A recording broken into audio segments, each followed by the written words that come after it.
Hello guys, pupunta tayo dito sa kaibigan nating Pilipina. At anohin natin ngayon. Ate Nora, may tatanong ako sa iyo ah. Ta-translate mo lang naman sa English. Ang alin? Yung word. Oo. Sige.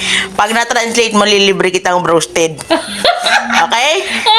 Sige. Walang! Sige na, deal or no deal? Sige, deal na nga. Sige, ano ang English ng bayang Magiliw? I don't know.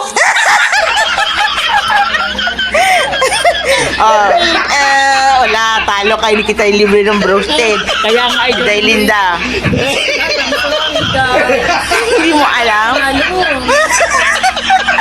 O, paano yan guys? Wala silang libre na roasted. Hindi lang, kaliwali masip. Anakil ko, boss. Pwede na lang, libre na kasi Pasko. May truly naman. Ate Mary. Ano? Ano yung English ng bayang Magiliw? Ewan ko. Hindi mo alam? Hindi ko nga alam ang kanta ng Bayo Magiliw. Lupang hinirang ang pamagat nun.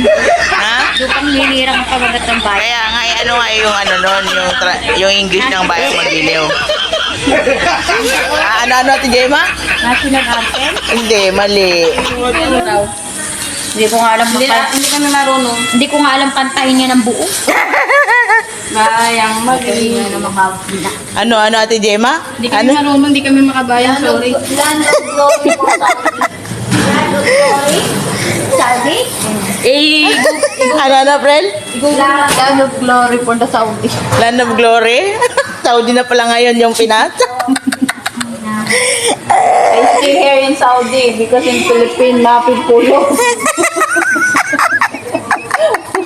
Awat ka talaga na. Pulos, but mapi kapi. Kuya pulos. Nabuang na.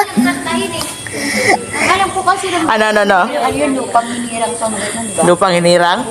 So, lupang hinirang yon? Oo, Hindi title yon pero yung word na bayang Magiliw, ano English nun? Sorry na lang sa pambansang awit Pasensya na po, Pilipino. Nakalimutan na eh. Pilipino lang ako, parang hindi ko alam. English of lupang hinirang.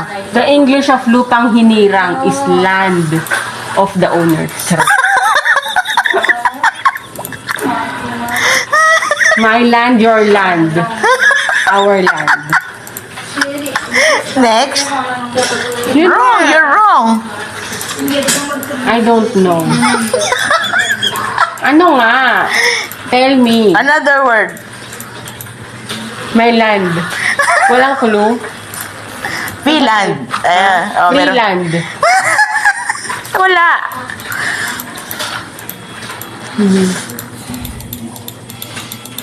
Ano yung sa hinirang? I don't know. Don't make it hard for me. Time's up? Oo. Ay, wala talaga. Ano nga?